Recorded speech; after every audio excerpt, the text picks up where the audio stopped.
Essex Police Emergency. Hi there. Okay. Hello.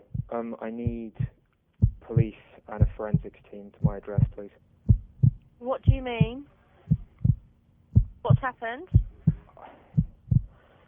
My friend and I got into an altercation, and I'm the only one who came out alive.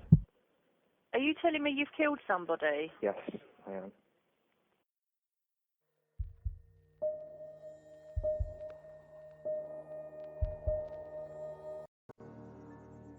October 10th, 2016, a 999 dispatcher receives a call that everyone in the emergency services dreads. It's a request for an ambulance for a 2-year-old girl. She's not breathing and she's not responding. The call is made by her mother, 20-year-old Cody Ann Jackson. Can I have ambulance, please? Are you the patient? Look, my daughter, she's not breathing. She's not breathing. No, She's not breathing at all. no. What's the address of the emergency, please?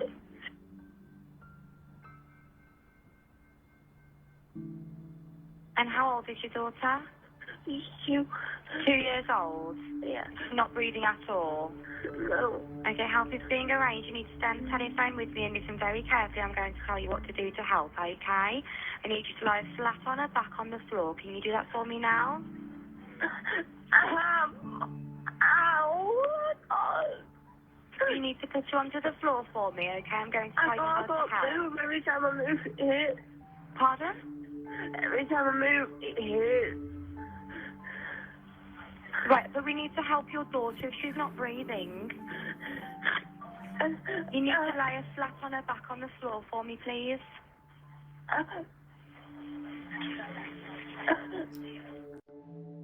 The police and paramedics rushed to the scene, and after breaking down the front door, they were confronted by a horrific sight.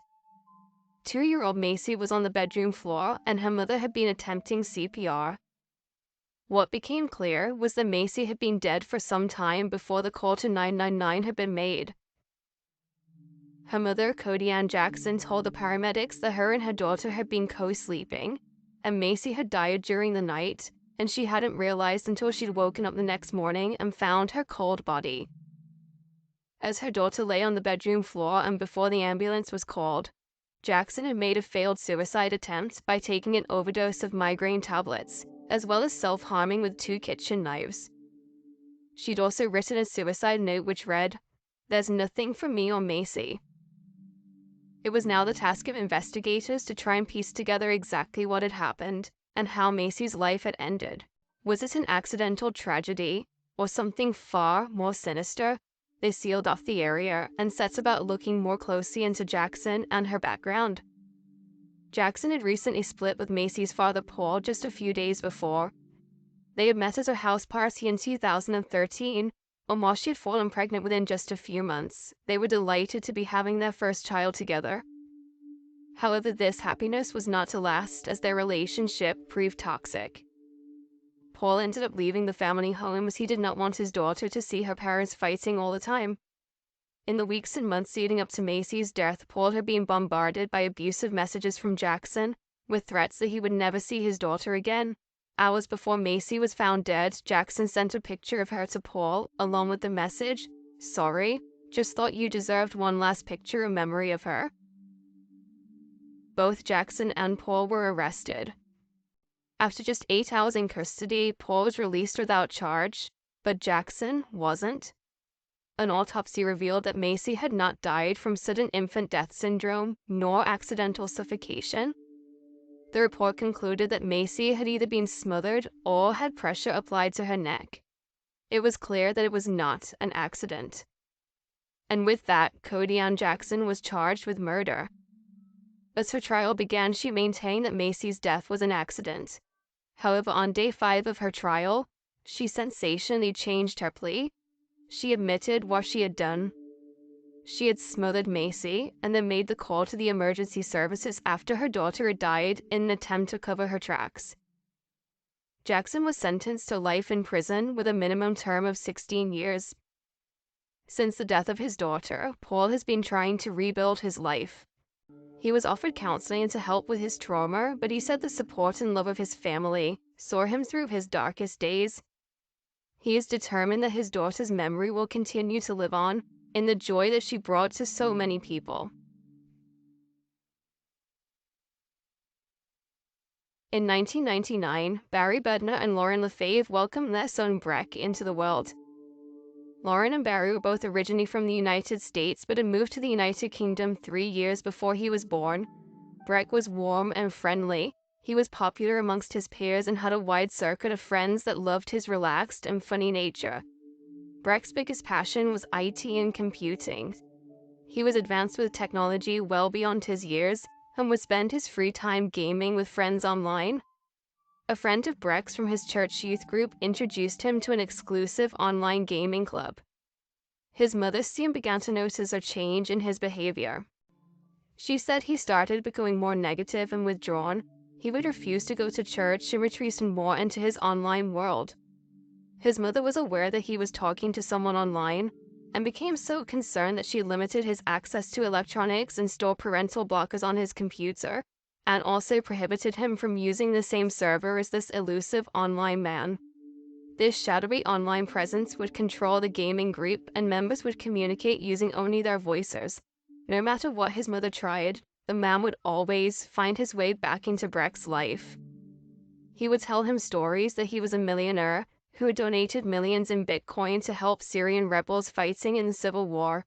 He told Breck that he wouldn't need to stay on in school or go to university, as he would secure him a job in the computer technology industry that would earn him hundreds of thousands of pounds. Lauren became so disturbed by the power this man had over her son's life that in December of 2013, she called the police. She explained that her son was being groomed and was in serious danger. But despite this, the man continued to exert his power over Breck. 2 months later, in February 2014, Breck was due to spend the weekend at his father's house. As time ticked by and Breck failed to show, Barry contacted Lauren to tell her that their son had failed to arrive. A few hours later, his younger siblings' phones began to blow up. The 12-year-old triplets were receiving messages that their brother had been murdered, and that a photo of his body was circulating around social media. His death was later confirmed by the police after emergency services had tried their best to save his life. It soon became clear what had happened that fateful weekend. He had been convinced by the man he had been talking to online to go to Essex to meet him. Breck took a taxi and traveled to Rosebery Road in Grays. When he arrived, he was overpowered and duct tape was used to tie his ankles and wrists. He was then repeatedly stabbed in the neck. After this, his killer called 999. Essex Police Emergency. Hi there. Hello. I need police and a forensics team to my address, please. What do you mean? What's happened? My friend and I got into an altercation, and I'm the only one who came out alive. Are you telling me you've killed somebody? Yes, I am. You're telling me he is definitely dead? I'm telling you he's definitely dead. I tried What's my his best. name? Breck. B-R-E-C-K. Bednar. B-E-D-N-E-R. Sorry, B-R-E... E-C-K. Breck. Yes. And then his surname is... Bednar. B-E-D-N-E-R.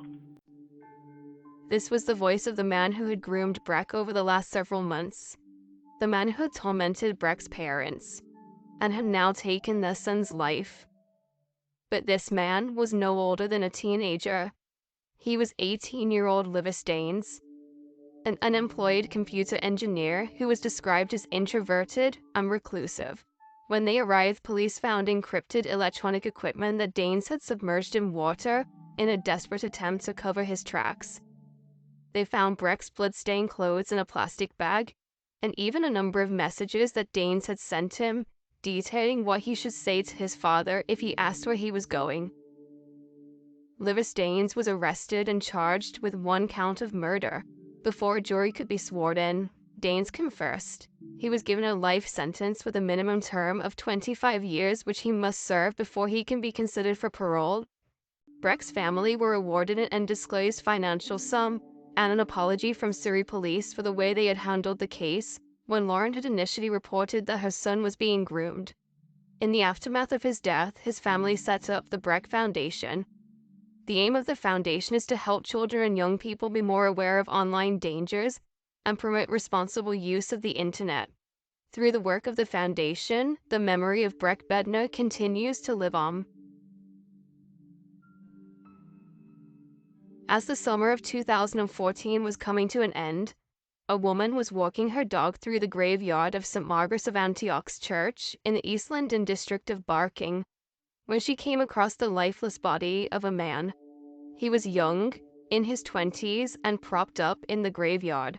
3 weeks later, she was walking through the same graveyard when she found another body. This too was a man in his 20s, propped up in the same position. The young men were named as Gabriel Cavari and Daniel Whitworth. Both were gay, and despite the near-identical circumstances surrounding their deaths, the police ruled them both as non-suspicious drugs overdosers. A suicide note was found with the body of Daniel Whitworth. It explained that he and Cavari had taken drugs together and that Cavari had died of an overdose. Ridden with guilt, Whitworth had then taken his own life. In September 2015, another body was found. He was young, gay, and propped up against the wall in the same graveyard. He was named as Jack Taylor, and he too, like Gabriel Cavari and Daniel Whitworth, had died of a drugs overdose. 3 bodies in the same area, all young and all gay men.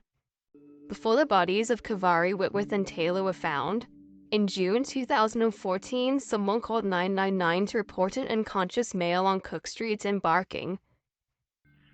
That's the ambulance. What's the address of the emergency? Cook Street. There's a young boy got his caps outside. I don't know. Outside of which number? 4758. Sorry? 4758, I think. 47, Cook Street. Yeah, What area? barking. It looks like he's collapsed or had a seizure or something. Always just drunk. But, yeah. When they arrived, the emergency services found a young man propped up against the wall. He was declared dead on scene. There were no signs of foul play, but his shirt had been pulled up as if he had been dragged in position there. His mobile phone was also missing. The young man was named as Anthony Wargate, a young fashion student studying at the University of Middlesex. The police were desperate to find the anonymous 999 caller, and they soon discovered he was a man called Stephen Port. They ran into his flatmates outside, and when the police entered 62 Cook Street, they found Port asleep in bed. He gave the police a witness statement, saying that he had come home from a night shift and found an unconscious man lying in front of his door.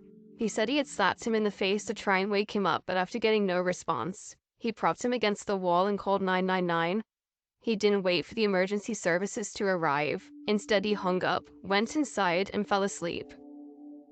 The police found out that Anthony Wargate had been hired as an escort by Port. Anthony was cautious and had told his friends where he was going, and gave them a photo of the man he was meeting.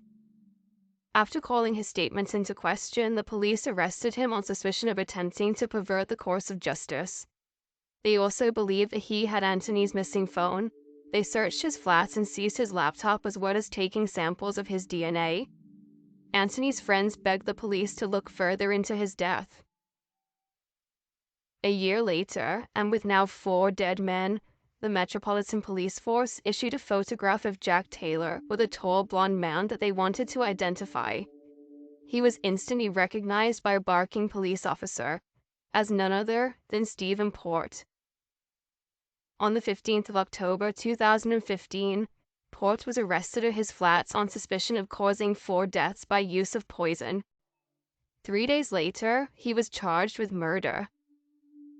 News of Port's arrest began to spread, and more people were coming forward to help build a picture of who this man was. He was described as introverted and childlike, a man who kept himself to himself. It also became clear that Stephen Port was a serial rapist and dangerous sex offender, with a string of instances where he had drugged and raped various men. 8 men came forward and described meeting Port online before being drugged and sexually assaulted by him. This was the same modus operandi he had used with the 4 men he had murdered. He would set up a meeting after contacting them online or on an app.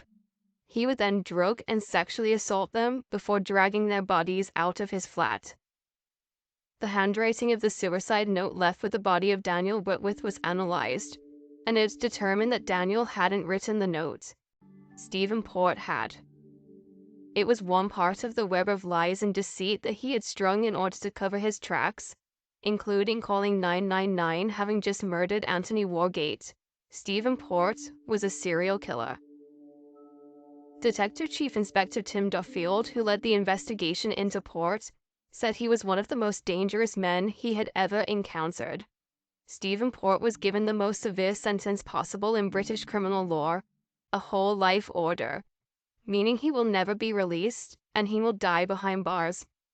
The friends and family of Gabriel Cavari, Jack Taylor, Daniel Whitworth, and Anthony Wargate fought tirelessly to have the police answer their questions. How could they have 4 bodies in the same area, with the same profile, all dying from the same cause, without the cases being linked? And the victims' families have also launched a civil claim against the Metropolitan Police Force. While Stephen Port will die in prison, the devastation he caused is immeasurable and irreparable, and his staggering arrogance and callousness is no more apparent than in that 999 call. On the 11th of September 2014, 3-year-old William Tyrrell made a 4-hour drive with his 5-year-old sister and foster mother. They were traveling to his foster mother's parents' house. His foster grandmother lived on Benaroon Drive, across the road from Kendall State Forest. The following day, he and his sister were playing hide and seek when this photograph of him was taken, of him in his Spider-Man costume. He and his sister were having fun in the garden, so his foster mother and foster grandmother went inside to make a drink. His foster mother realized after a few minutes that it had gone quiet outside, and when she went back to check on him, little William had gone. At 10:56, she called 000 to report him as missing. Police emergency, this is Simone. Yeah, hi. My son is missing. He's 3.5. Sorry. What's your address? Benaroon Drive, Yep. Kendall. Okay, Benaroon Drive in Kendall. Yes, Alright, I'm just going to bring that up on my map. It won't be a moment. thank you. How long has he been missing? I think, we've been looking for him now for about 15 or 20 minutes, but Okay. I thought it could be 5, it could be longer, because he was just playing around here. We heard him, and then we heard nothing. Okay. So what, he's been missing since about 10:30? Yeah, I'd say so. Okay, can you describe him to me? How tall? Obviously not very tall. But No, approximately he'd be about 2.5 feet. He's wearing a Spider-Man outfit. Yeah. Do you know where he might have gone? We actually live, Mum's property is near a state forest. We've walked up and down Benaroon Drive, and we can't find him. Okay. What's his name? William. Just 10 minutes later, the police arrived on scene.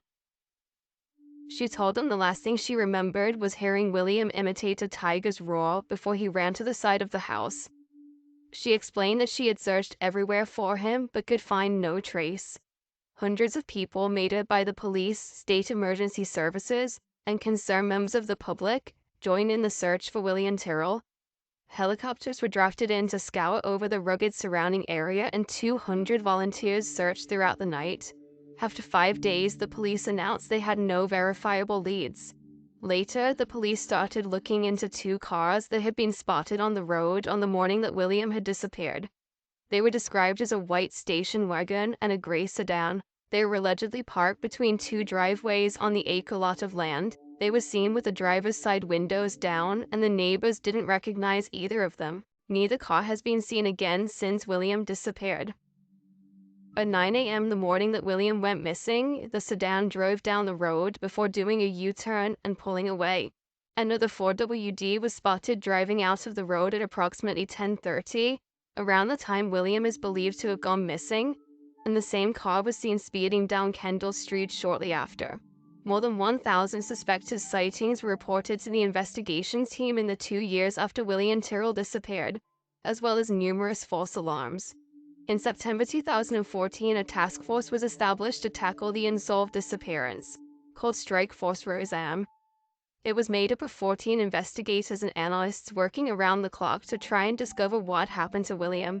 The investigation is now the state's largest, consisting of 2 strike forces: Strike Force Roseanne, run by the Murder Squad, and Strike Force Roseanne 2, which provides assistance from the armed hold-up with sex crimes and fraud squads. The police cleared William's family of any involvement in his disappearance. Since his foster mother placed that desperate call to emergency services, no trace of William Tyrrell has ever been found, and his case remains unsolved. If you have any information relating to the disappearance or whereabouts of William Tyrrell, then please contact either Crime Stoppers Australia or the New South Wales Police. Christmas Day, 1976. Penny Cayodito and Auntie Montoya received the best holiday surprise they could have asked for: the birth of their daughter, Antoinette Christine. After her parents' relationship ended, Antoinette and her younger sisters, Sadie and Wendy, lived with their mother in Gallup, New Mexico. On April 6, 1986, Penny had been out having drinks at the local bar with friends while her daughters were being looked after by a babysitter. When she arrived home at around midnight, she sent the babysitter home and headed to bed. When Penny awoke that morning, she went about getting her children up and ready for Bible school, and she realized that Antoinette was not in her bedroom. She checked the house and asked the neighbors if they'd seen her. When it became apparent that she was gone, Penny called 911. Police and volunteers searched tirelessly throughout the area, but could find no trace of the missing Antoinette. The police said they believed she had possibly been kidnapped, and there was little chance of her being found alive, and the trails soon went cold. 1 year after Antoinette had gone missing, the Gallup police received this 911 call. Hello? I'm Antoinette Cayodito. Okay, whereabouts in Albuquerque? Hello? Antoinette, where are you? When Penny heard the call, she was certain that it was her missing daughter. She said the way that she pronounced her name was distinctive and knew instantly that it was her. She didn't recognize the man's voice that could be heard just before the call cut off. The police desperately tried to trace the call but were unsuccessful, and this would prove to be another lead that went nowhere. As the investigation stalled again 5 years after she had gone missing, the police released age-progressed pictures of what Antoinette could look like, and this led to a witness coming forward. She explained that she had been working as a waitress when she served a table consisting of a man, woman, and teenage girl, approximately 14 or 15 years old. She said they were all unkempt, possibly as a result of struggling with the teenager. She said that the girl repeatedly dropped her cutlery on the floor, and when she tried to pick them up for her, the young teen grabbed her hand. The waitress brushed it off, but when she went to clean that table after they had gone, she found a note. Hidden under her plate and written on a napkin, it read, "Please help me, call the police." This potential sighting, coupled with the 911 call, brought renewed hope to the family that their beloved Antoinette was still alive. Investigators decided to re-interview key witnesses that were involved in the case. They spoke to her sister Wendy, age 10, who was 5 when Antoinette had gone missing, and she gave the police a new version of events. She revealed that she had actually witnessed Antoinette's abduction. She told the police that on the night she had gone missing, she and Antoinette were still awake after their mother had gone to bed. According to Wendy, they'd heard a knock at the door at around 3 o'clock in the morning. Her sister Antoinette went up to the front door and asked who it was. A man replied, "It's Uncle Joe." When she opened the door, she was grabbed by 2 men who dragged her out to a brown van. Antoinette kicked and repeatedly screamed at them to let go of her. She was then bundled into a van, and it drove off into the night. They asked her why she hadn't told them this at the time. She explained that she had been so traumatized by what she had seen, and that she didn't want to get into trouble. The investigators realized that there was an Uncle Joe in the family. He was married to Penny's sister. He was cleared, but it led the police to think that the abductors knew the family, and used a name that Antoinette would recognize in order to get her to open the door. The police also turned their attention to Penny.